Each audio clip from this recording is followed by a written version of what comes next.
See, don't limit yourself to Christian men. Find yourself one that you can convert. Let me deal with this right now. I got a couple minutes here. A lot of women, we're talking about like finding a man. How many women are looking for a man? How many women are trying to find a good man? Just trying to find a good man. See, the key is your standards are high and it's killing you. Fixer-upper. Think of a fixer-upper. I mean, you do it in real estate. You do it when you buy a house. You do it when you buy a car. You got to see the potential. Say a guy's missing a couple teeth. You can get him some teeth. Other women don't see what you see. You see a tooth where that gap is at.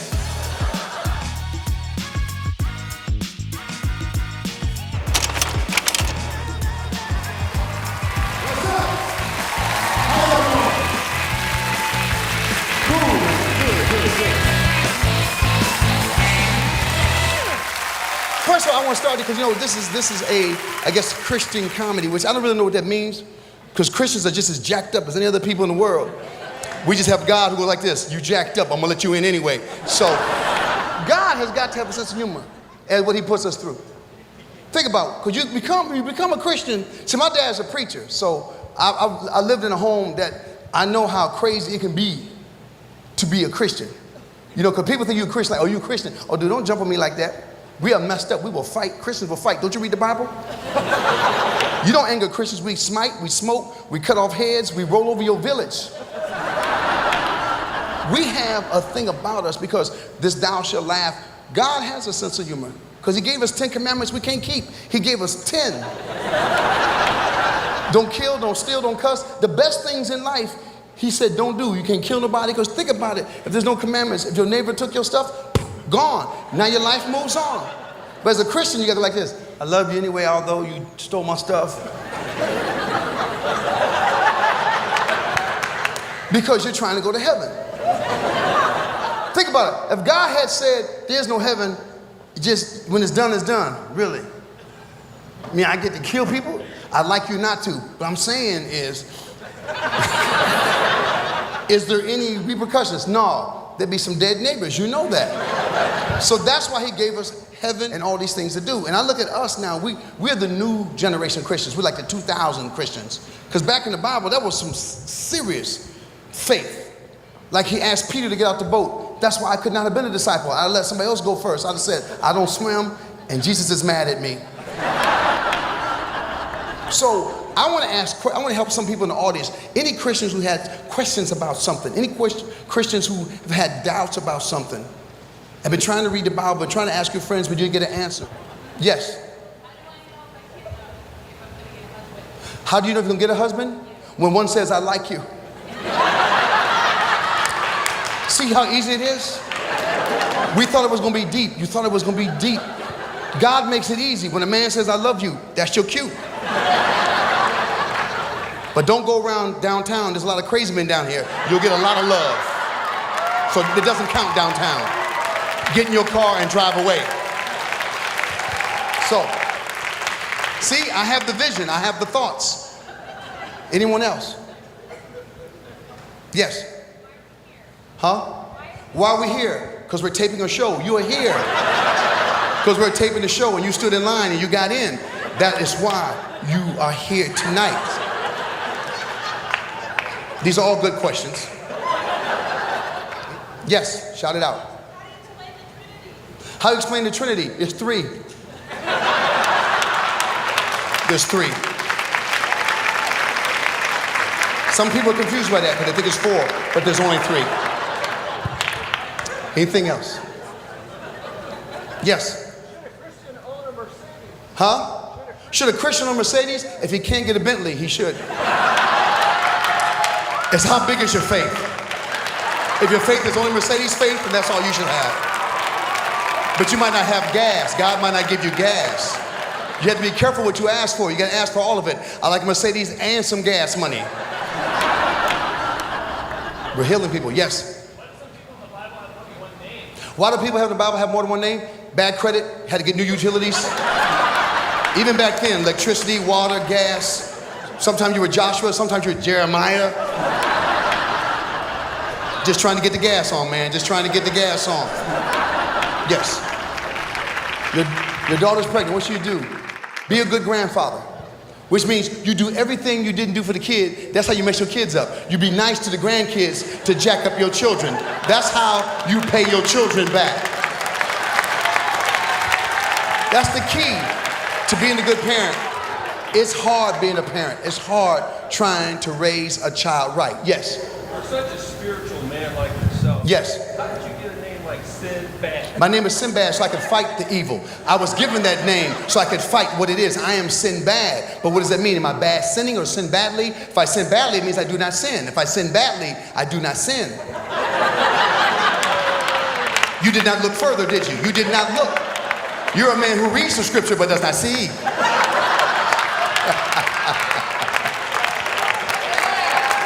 We got a lot of young people in the audience, a lot of young people. I want to help you understand your parents. I see you right there. I see you with your family. I see you, young lady. I see you right there. You look like, dang, they dragged me down here.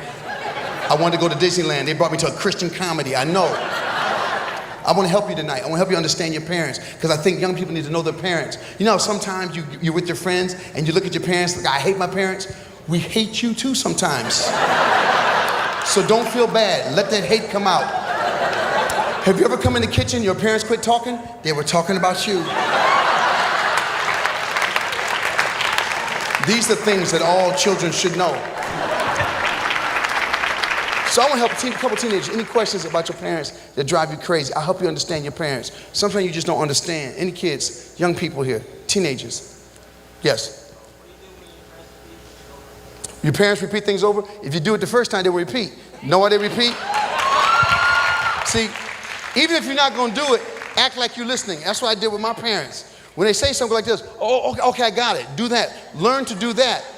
Because it makes them feel happy, like they did something. Parents like to feel they accomplished something. But when you're standing with that little teenage look, we think something wrong with you. So next time she asks you to do something, like, okay, I got that. I'm going to do that in about 5 minutes. Just say that. She'll leave. You go back and watch TV, text, do what you do. Go on MySpace, my mama tripping. Just do what you do normally. Anything else? Young people, teenagers, even younger. Shout it out. Kiss up to who? Kiss up to your mama? You don't have to kiss up. It's your mama.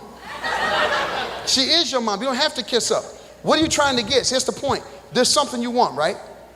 What do you want? Just open the door, man.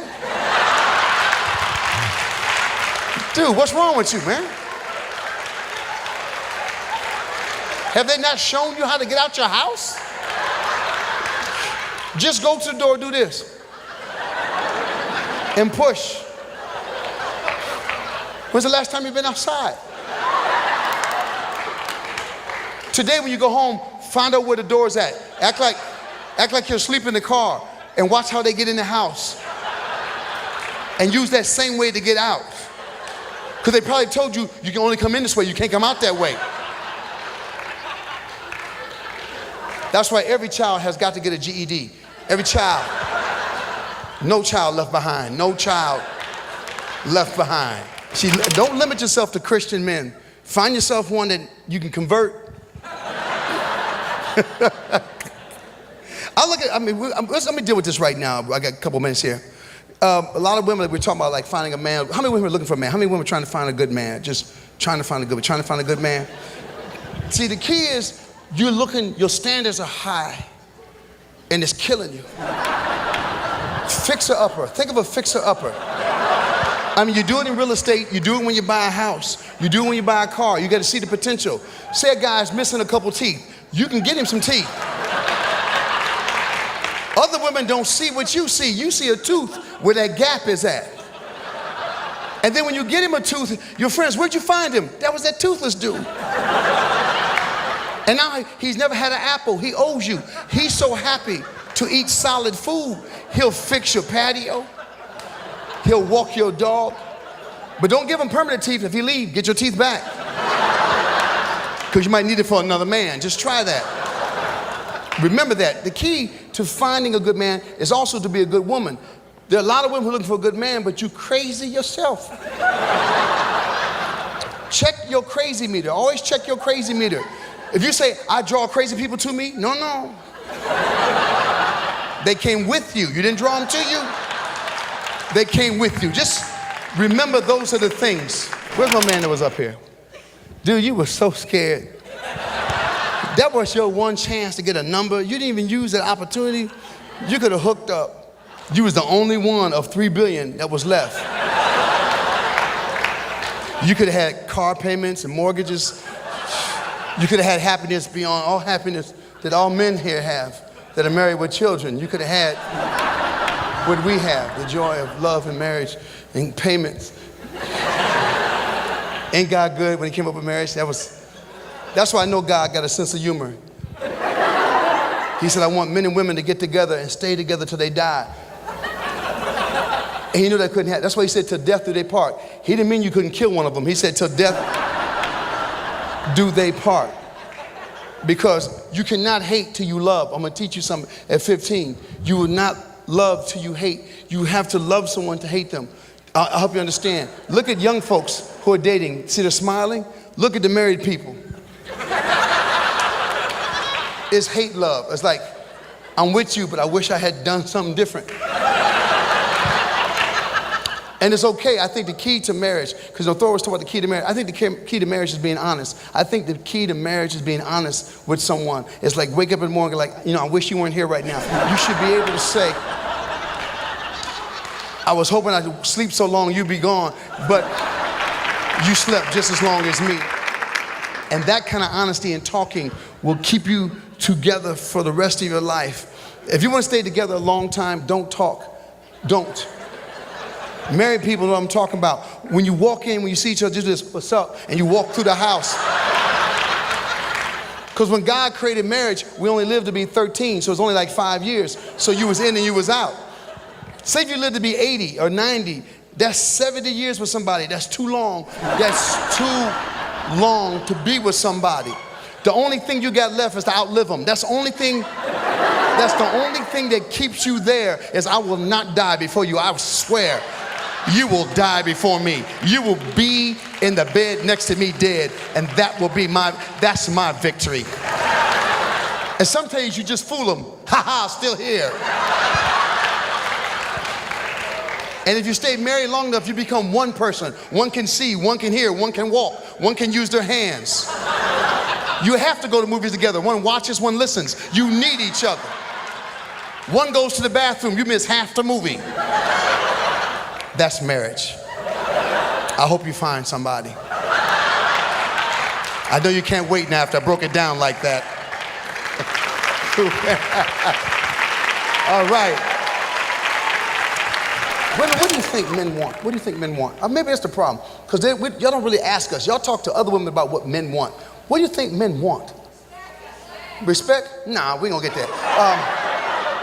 That's way too much to ask for. I don't know if any man has that. So, respect, that ain't. Like you gonna give that one up. They're just trying to tease. Don't listen to that. You don't, right? Ain't gonna happen. You know what we want? Thank you. Some woman that's been married. A remote. I want my remote. I want my batteries fresh. And don't talk to me. Hand me my remote and don't talk to me. Give me my remote and don't talk to me. And then you can keep both legs in the pantyhose. Because I got CSI to make me happy. I want to end because we have one more comedian, but I've been doing so well with the questions, helping people out. Any other questions about anything else? Why is the economy so bad? Because we're spending too much.